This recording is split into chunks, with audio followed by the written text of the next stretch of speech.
Hey, it's Dave Bauer. And this is Brian Mertens, and you're listening to Rewilding Conversations. Hey, Dave. Hello, Brian. How are you, my friend? I'm very good. It's nice to hear your voice again. Yeah. How was your trip? Oh, the trip to the national parks in Utah was just absolutely remarkable, cool, and satisfying. We lucked out with weather. We lucked out with lots of aspects of it. Just real briefly, we started in Springdale, Utah, right at the south entrance of Zion. And Zion is just, well, the article in our local paper on the front page 2 days ago says it's the most visited national park in this country. And certainly I can see why. Yeah, just breathtaking views, whether you choose to drive through portions of it. 98% of the people are hiking through it. They have a wonderful shuttle system where you can leave your car actually back in town, and a free shuttle that takes you to the entrance of the park, and then another free shuttle that takes you up into the park. And there's 9 different stops. So they make access wonderfully available. And the number of people we saw there was just pretty amazing in terms of ages. At least 50%, probably 60% were what we would probably call 50 or 60 and older. And then there was a high percentage of foreign visitors that were enjoying it with their families.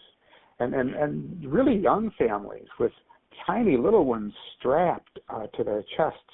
It was just quite intriguing to see the curiosity of these young parents taking sometimes 2 and 3 kids up into these trails that are a bit rigorous. And then from Zion we went to Bryce, which has its own unique landscape typified by what one would call hoodoos. If you were to Google hoodoos, you'd see these remarkable structures that erosion and nature had left behind. So Bryce is just breathtaking. And then we included a day at the Grand Canyon North Rim. So we were busy. We covered over 1,000 miles, even though we had one home base, Springdale. Each evening we resided in Springdale in the same lodging, a bed and breakfast. But we cruised Fairmount, and I would do it again. And we learned a lot, my wife and I, about these kinds of trips. And it was just, we were quite exhausted by the time we got in the airplane in Las Vegas to come home. Yeah. And how about you? How have you spent your last week or two since we chatted and had the pleasure of talking with others and having our listeners listen in? Where have you been? What have you been up to? Yeah, it's been great. I've just been hanging out at home and enjoying the equinox, the beginning of fall, and actually a very summery feeling to the start of fall here. So it's been lots of time just sitting outside, listening to the crickets and the katydids, and just really enjoying these last days of heat. And I've been continuing to work on this mindfulness program that I'm creating, and when I have spare moments, and I've also been working on something that's kind of exciting. It's a nature skills scorecard, where I'm basically taking some of the core mindsets. Like if you look at all the people who go really deep into nature connection with skills like wildlife tracking or bird language, or even just like having an overall being tuned in on an instinct level with all the different things that are happening out there, even just on an ecological level. What are the mindsets that people who really go very deep with those skills, what do they all have in common? And then putting it together in like a gradient scale where you can kind of figure out where you are in terms of how well you embody those mindsets. And it's really cool. So I'm excited to get that launched, hopefully within the next week or two. And so you're a busy beaver, as they say. Yeah. Yeah. It's been really great. Yeah. I good. I'm glad for you. Yeah. I'm glad for you, and I'm grateful for the people that have the honor and pleasure of connecting with you, because your passion is very unique and your skills are very well developed. So what are we talking about today? Why don't we give it a tag or a label? Yeah. We are talking today. I was thinking before about how to actually put this into like the tightest form possible, and I think the way that I would describe it is getting into action. Because in our last podcast, we were talking about some of the blocks that people come up against when they're wanting to get outside and connect with nature, and we talked about a bunch of the ones like for individuals who are wanting to help themselves get more connected with nature, and the original intention was to also talk about, like, say you're a mentor or a parent and you want to help your kids or your students connect with nature. What are some of there's like a whole different set of blocks that come up on that side, and so how to basically help people. And a block is like anything that just stops you from actually getting outside into nature. You know, we know that nature is so important for us as people. You know, it has all these incredible benefits for our minds and bodies, and yet so many people, it's a challenge to actually get out there and get engaged on that really action-based level. And so, I think, the thing that I was really excited to hone in on today was looking at motivation and inspiration. You know, what are the different kind of things that people get stuck on? Like if you have students that are basically like they want to get into nature, but they're not like focusing in and actually doing it. How do you work with that and help motivate them? Just different ways that people get stuck in that area. But we'll get into that more in a little bit. I'm curious, if there's anything that you want to add and sort of your perspective on sort of the same question. Well, I'm excited about this one because prior to dialing you up, I went into a file that I love where I'm going to be reminding folks that the benefits, what the benefits are, because often when we know the benefits of eating healthy, I'm leaping out of nature just for a moment. When we know the benefits of being in a healthy relationship, when we know the benefits of caring for ourselves, when we know the benefits of nurturing a healthy relationship, it's much easier to do it because you're focusing on the positive experience. So during the call, I will make a diligent effort at reminding myself, yourself, and our listeners of the benefits of getting into action, because those benefits then pull us into mobilization. And too frequently, there's a lot of people that don't know the benefits. They just haven't been raised in a culture that showed them the benefits. And it's a bit. Well, I guess it's appropriate to use the emotion sad. It's a bit sad when I look through the size of the bodies that I'm seeing around me over the last 15 or 20 years. Human bodies are getting pretty big, at least in modern cultures. Not all of them, but more than I'd like to see. And I think if people could have known some years ago, before they put on all that body mass, that there were really great benefits to exercise and nutrition and all these things that I'll talk about today, they may have been able to save themselves from acquiring all that extra body mass. So not to get dark, but I have a hard time when I see someone struggling on a trail in Zion. We were coming down, and there was a young woman coming up, and she probably was about 23 or 4, and she was with a girlfriend, and her girlfriend looked reasonably fit, and this girlfriend of hers was very overweight, and it must have been so difficult. I really felt for her, because here she was trying to do the right thing. She was doing the right thing, but wow, I tell you, she was working a whole lot harder than I was to get up that mountain. So I think benefits and the positive capacity of getting into action and motivating and inspiring, that can serve as motivation and inspiration for connecting with nature. So that's my broad introduction. Yeah, awesome. Yeah.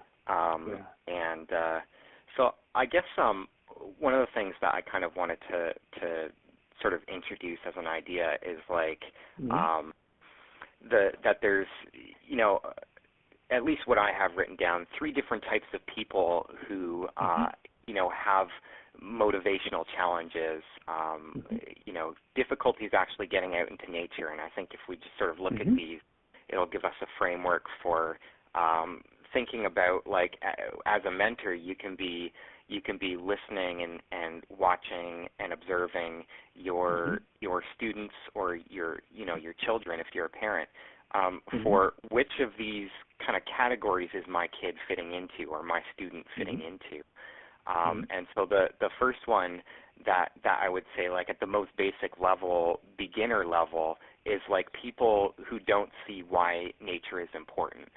And this is actually really related to what you were just talking about. Like, a lot of times it's just that there are a lot of people out there that don't know in any sort of conscious way that nature is important, and like spending time actually engaging with nature can have really amazing benefits for our life. And so sometimes it's really easy to get people who I do think that given the opportunity, human beings do have a natural curiosity for things like ooh, what animal made these tracks here, and I see those clouds off in the distance, and what does that mean? Does that mean there's rain coming? Or what can we eat in this forest here? I'm hungry, and there's, we know that people used to live in nature all the time. What were they actually eating? What can I eat like that? And but there's also, like, a whole lot of people who, for whatever reason, they just have never really had that kind of exposure to be able to feel that natural sense of curiosity, and so they're kind of like, where this is coming from is, I was talking to someone recently, and he was basically saying that he often gets the question of, like, because he talks about his passion with nature with other people, and they're like, I don't get it. Why do you want to spend time in nature? And so that's sort of like one of the blocks that you would say is, like, just a lack of awareness around why nature is even important. And so there's obviously a different way that you would want to deal with that compared to the second type, which is what basically people who they have that intellectual understanding. They've made the connection between, oh yeah, I can look back and remember times when, maybe I was having a bad day, I was feeling angry or frustrated, and then I went outside for a hike, and I just felt completely different after having that hike, and I had all these creative ideas coming to me. You're making the connection between spending time engaging with nature and how that's actually, having an effect on your emotional state, and it's it's giving you all kinds of these benefits, and you're like, I want to get out there, but they're not actually doing it, and so they're kind of in that what we might call NATO syndrome, no action, talk only. So they talk about it a lot, and they're really excited about it, but there's something just not quite translating into actually getting out the door and looking at birds, listening to birds, checking out the trees, going for the hike, all that kind of stuff. And the third category of people, this is different again. I was talking to someone else who was basically saying like he's someone who's been working on bird language for a long time, and he, he's got some great experiences. Like he's learned a lot about birds. He spent a lot of time learning about the wildlife and how different animals like cats and owls and hawks will actually get cause alarms in the birds and all that kind of stuff. And he's hitting this point where he's kind of like he's like, I know that there's more. There's like these more advanced stages that I know are possible with bird language, but I'm lacking some inspiration, and I'm finding that my journey is actually getting a little bit stagnant. And okay. So he's someone who is is very deeply motivated, but something has sort of started to falter on the inspiration side of things, and is looking for that increase of energy there. So those are sort of three different categories of people, and I don't know if you want to say more about that, Dave, but I did have some. I thought it would be cool to kind of ask you about, in each of those three different situations, as someone who connects others with nature, how would you approach those different people differently? Mm-hmm. Well, that's a really rich question. Let's see if I can narrow in on some small aspect to give our listeners some sense of satisfaction. So you've got motivated people in the world. You've got people out there doing it, right? So I think that was one of the things that we witnessed, my wife and I witnessed, when you're around others that are doing nature exploration, and they're doing it in a way where they're lifting a fair amount. I mean, children, and they're taking tough trails. There's a trail at Zion called Angel's Landing. That's crazy. It's a crazy difficult trail to get up there. It's really narrow and very steep to the point where there's poles with chains, and you need to hang on to the chain so you don't lose your footing, because this could get a little dark. Sorry, listeners. People have fallen from Angel's Landing because they weren't following protocol. And you don't fall from Angel's Landing and get up. It's a one-way fall. I guess when I'm around people that are knocking it out, that are already deeply motivated, that is satisfying. When my wife goes to the gym and she works with her trainer, she's hanging with someone that's deeply motivated. So spend time with others that are demonstrating skills and frequency of time and nature and passion. So, one of those categories being, if they're already knocking it out, find some of those, hang with them, check in with them. Listen to Dave Bauer and Brian Mertens, these nature nerds, and their rewilding conversations, because here are two guys that are into it, and they've got adequacy and skill sets. So pay some attention to that. Spend some time with those that are knocking it out. And I do well. I thrive when I'm around these kinds of people. So that might be my short answer to one of the types of people. If they're motivated, hang with them. If you're lacking a little motivation, you want to be more motivated, more skilled, hang with someone who develop a regular relationship with someone who's doing it. And you too then will not only do it, you will gain increased love, passion, and capacity for doing it. I guess that's one category. I don't want to knock out all three. I wanted to keep it more narrow. I like when we go back and forth a little bit. So let me just pause there and not jump on these other two categories right away. I can, but I'd rather give you a chance to react to that. You're a rock star when it comes to this stuff. So when people hang with you, don't you find that when they walk away, when they have had that relationship with you, don't you witness a bit of an upliftment in their energy, Brian? Oh, absolutely. And Yeah. I totally agree with everything you said there. Yeah. Find people to hang out with who are already doing what you want to do. And that's one of the whole reasons behind why I designed my Instincts mentoring program, which basically we get on the phone every couple of weeks and we share our nature stories with each other, and we ask lots of good questions.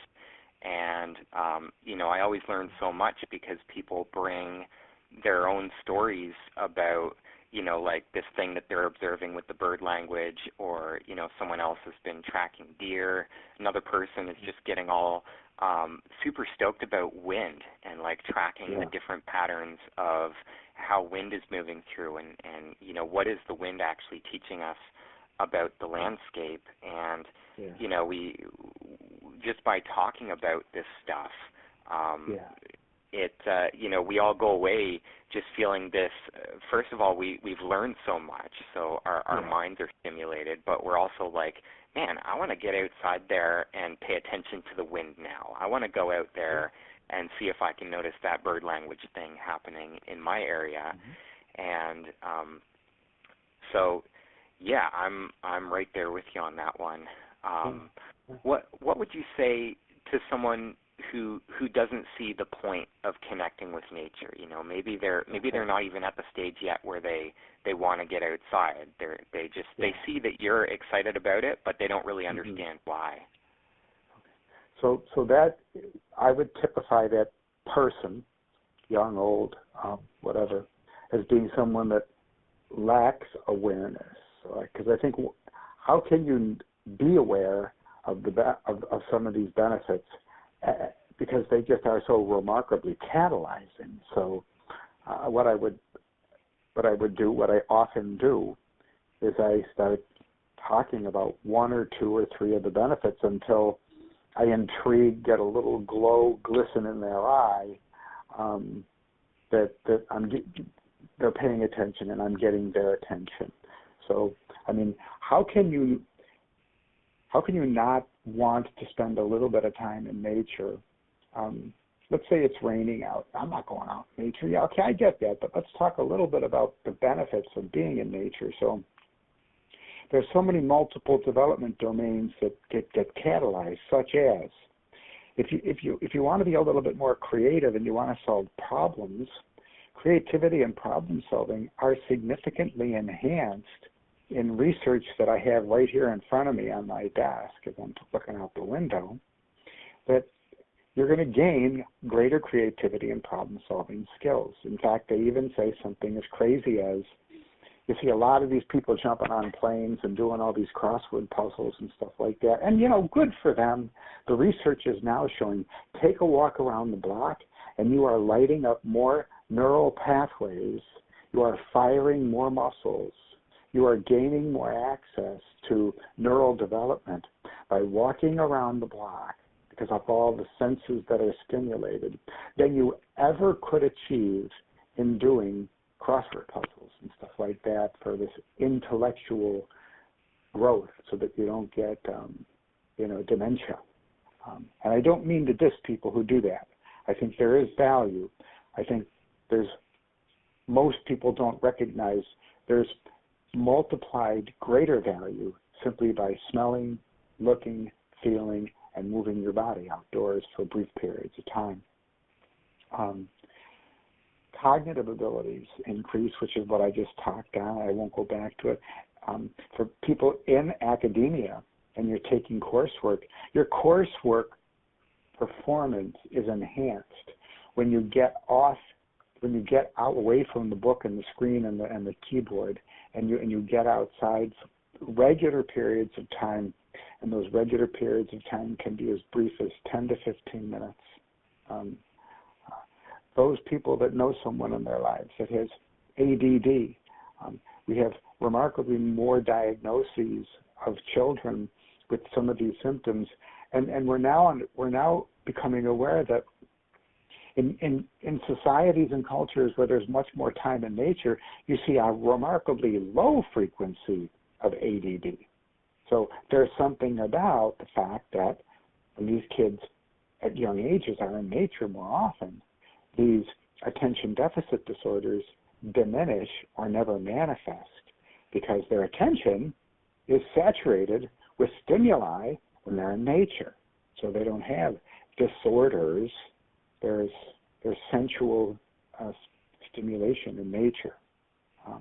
And I'm going to save the rest of the list for another short comeback so I don't saturate the listener with too many, but I have a list that's equally as long for other benefits. My point being, when one truly hears, when one truly knows, and then when one truly experiences, you got to experience it.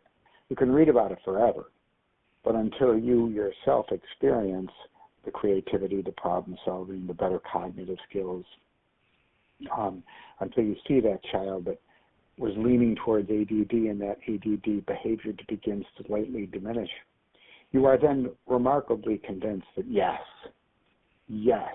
I'm doing this, and the people I love around me are doing this with me. So that helps overcome those that are kind of sluggish about the why. They don't see the why. So I'll pull up for a moment and give you a chance to comment or build from that. Yeah, that's great. And the only other thing that was coming to my mind while you were talking, I was reminded of a conversation that you and I had recently when we were actually just bouncing some ideas around what to talk for today. You had also mentioned, the idea of, if you're a mentor and you're encountering a student who just doesn't see why nature would be important, you can also, a sort of another approach to take would be to actually just ask them about themselves and their life and what gets them curious and what gets them passionate.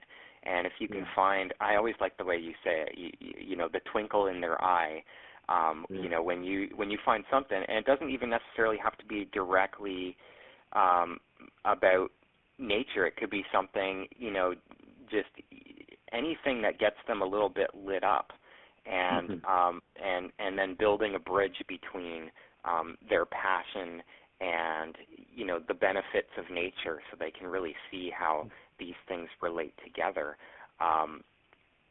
Just asking questions is always a good way, because then you start to figure out what's going on in this person's mind, what's important to them, and when you know what's important to people, things like increased happiness, increased problem-solving skills, increased creativity, those things relate to everyone, and so it's easier to sort of start the conversation. But I guess that's probably another way of saying it. It's like you want to start the conversation where they are, and part of that is just asking them to find out where they are, and that's really good.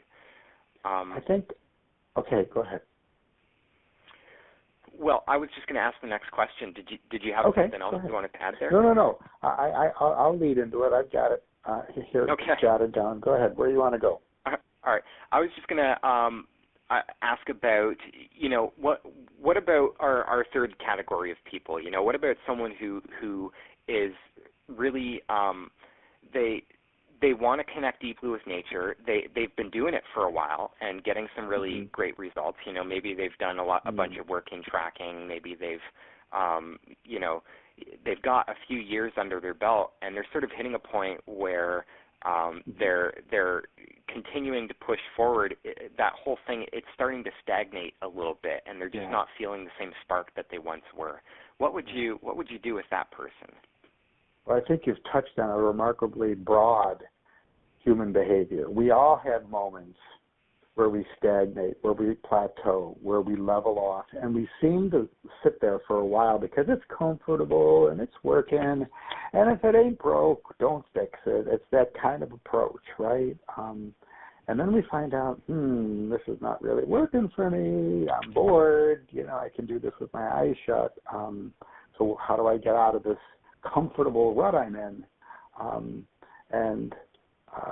I guess spend a time. One way is to, if you have a young child near you, around you, or if you don't, go someplace where there's young kids hanging and watch them, because their behavior will catalyze something that's novel and intriguing if you're curious. So the key word here is curiosity. Have you lost your memory of the value of being curious about something? So if there was a way to catalyze, what am I curious about at this time? I'm stagnated. I'm pretty good at this. It's working. And there's something missing. Well, you know there's something missing because there's an ambient curiosity that's there, but you just haven't remembered to name it or give it a little time to flourish. So just a little time alone, journaling, or spend a little time with someone you admire or trust, who's wise, that you can openly talk to about, hey, I'm stuck, it's just not working. And then within that relationship, so you can do it with another, or you can do it alone if you're more of an introvert and your preferred style is journaling or something like that, and asking yourself, what is it that I'm most curious about today? And am I, obviously I'm not probably going there, because if I was, I wouldn't be at this plateau. I wouldn't be at this level where I have an inspiration block. Blocks dissolve when we reconnect with curiosity. So how might one gift themselves with small episodes of curiosity, immersion? And there's no wrong or right formula. There needs to be the commitment daily, and I mean that daily. There needs to be a daily moment in your life where you knock it out for a week. What am I curious about? What am I curious about? And something by the end of a week absolutely will arise, and that'll be your pathway to get past that inspiration block. So it has worked for me. I've had periods in my career where I plateaued and kind of burned out a bit. And I was gifted, often I was gifted either by somebody else or by my own internal reflection. What am I curious about? And I remember making a shift from my middle school science teaching into high school environmental science teaching, because at that time I was most curious about the environment and the need for younger students to learn more about what was going on with our planet, with the ecological havoc we were creating. And from there, a whole curriculum arose, and a remarkably 15-year ride in my last 15 years teaching of environmental science manifested because I answered the call, what am I curious about? There you go. There's wow. an answer. There's an answer. So, yeah, that's really cool. Yeah. That's a cool story. The other thing that I was thinking about, if oftentimes that sort of stagnating point that comes after a period of intense learning, that can often be a sign that you're actually ready to start teaching some of the basics. And so, like what I might say is, if you notice that you have a student who in the past was really, really focused and really, really just learning a lot, just absorbing information like a sponge, and now they've kind of tapered off a little bit. They don't seem to be getting involved quite so much. One thing that you can do is actually start giving them the opportunity to share what they actually know, share their experience by telling stories and passing on their knowledge to others. And for yourself, I mean, it doesn't necessarily have to be that you teach a class on it or that you work with a bunch of people, but even just to share your love for that skill with someone else, whether it's a friend or a kid or someone in your family, just to actually do that, because it gets this whole other perspective involved. And oftentimes you learn more about a skill by teaching someone else than you do by just doing it yourself. And the other thing we've already mentioned, you mentioned this earlier, just finding more people who are ahead of you, and so that it can often be a time where it might just be a sign that you're sort of in your peer group, the people that you actually practice with, you might be like just a little bit ahead of everyone else, and so you're not being challenged. And so if you can find a mentor, someone who really is ahead of you, that can often revitalize the process. So, that's a really good way to do it. Nice. So, motivate, getting into action. The subtitle of today's talk, let me leap just for a second and maybe nag a little bit. It is the action. One needs to do it.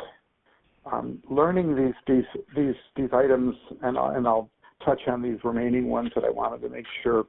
So hearing Dave say your increased physical activity will be remarkably healthy for you, and it'll help you curb appetite. Honestly, it really will, because you'll be burning the kinds of foods that you will then seek.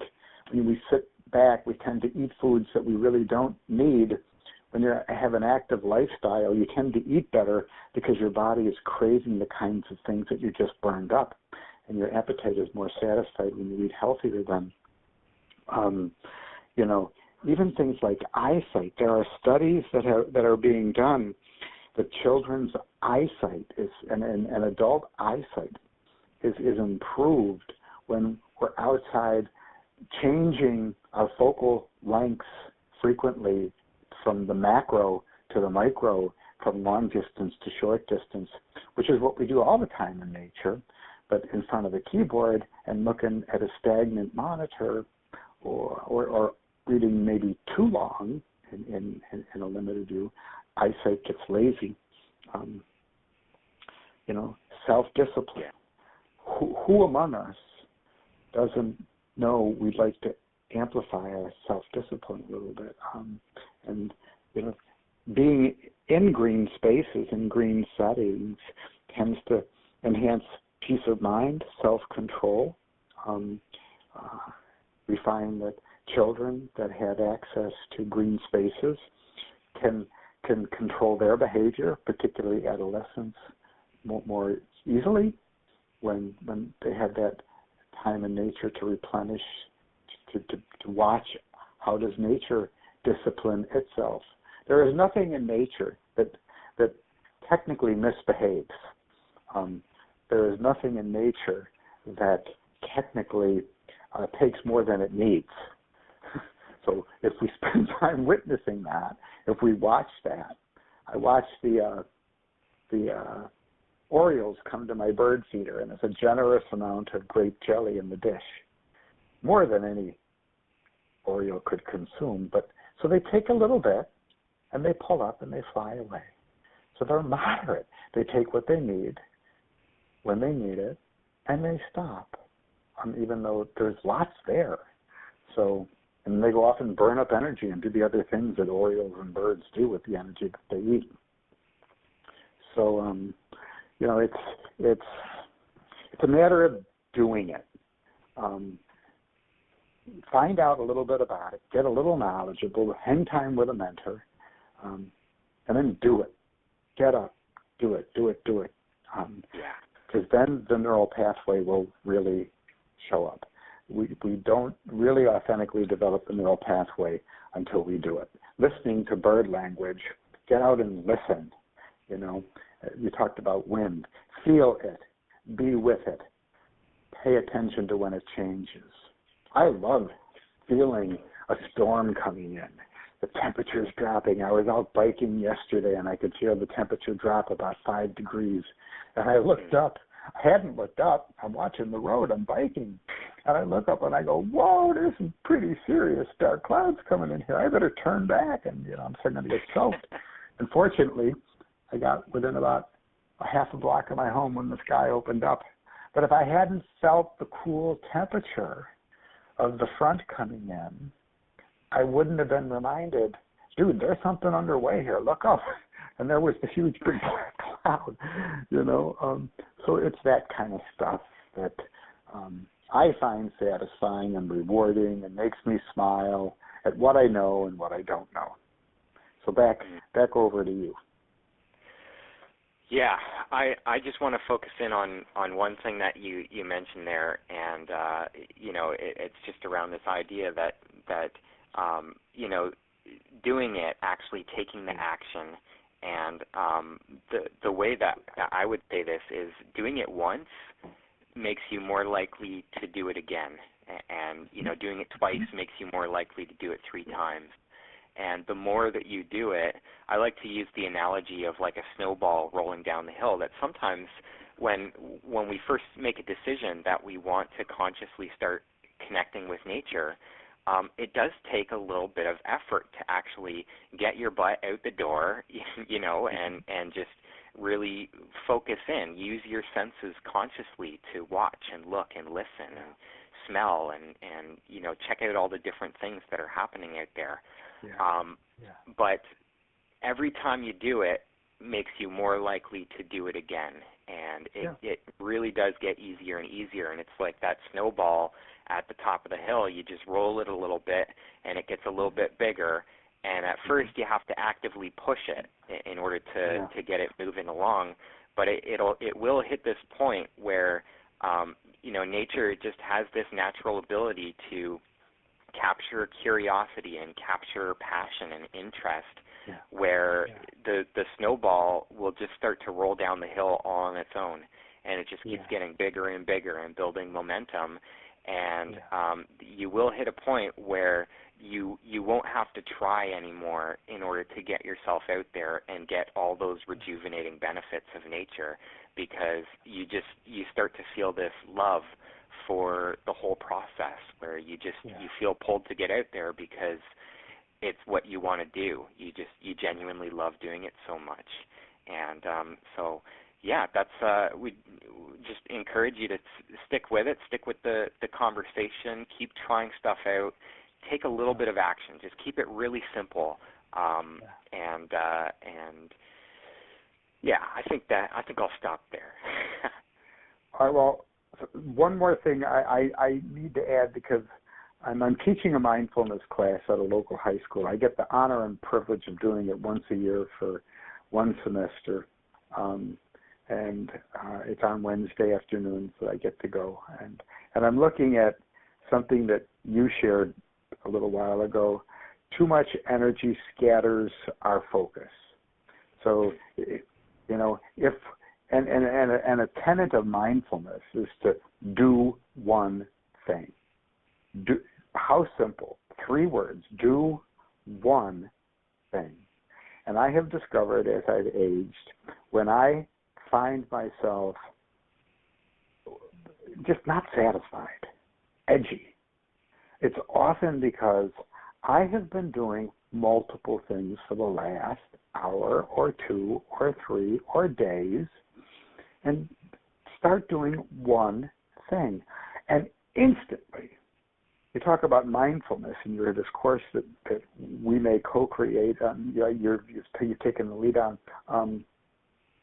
When you do one thing, instantly, all of your energy and attention lets down. All this anxiety, this ambient mess you've been carrying goes away, because now you're simply doing one thing. And Thich Nhat Hanh says something as simple as, when you're washing the dishes, feel the temperature of the water you're using. Are you aware of the temperature? And you know, when you're emptying the dishwasher, just empty the dishwasher. When you're doing these seemingly mundane things in your day, just do them with attention. The Dalai Lama says, develop discipline of mind. And what he says when you read the chapters, it's all about just do one thing at a time. And it will bring you a sense of peace and satisfaction. So let's apply this to the nature conversation. if you find you're sluggish, if you find you're lacking in productive action, do a short inventory. Am I doing one thing at a time?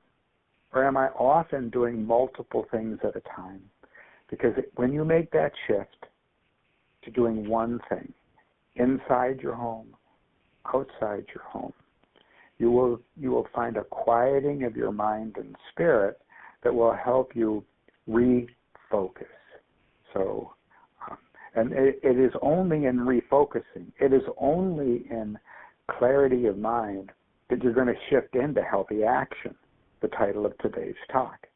So if you want to be more successful at acting in a way congruent with nature, try doing more often just one thing. And I think it'll serve as a catalyst for you enjoying yourself in nature more frequently. Nice. That's really good. Really good. Well, cool. I don't have much more to say. Just thank everybody for joining us today. We really appreciate having everyone listening in, and we always have so much fun doing these conversations. We love taking different topics and picking them apart and asking each other questions, and just really just juicing up all the different ways of thinking about nature connection and rewilding, and because our goal is really to just we want to help the community just get out into nature more and have better results through doing that. And so just appreciate you being here.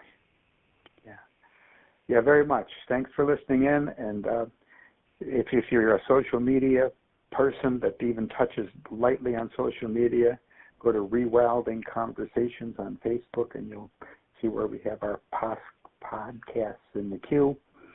Join us and give us feedback. We welcome that.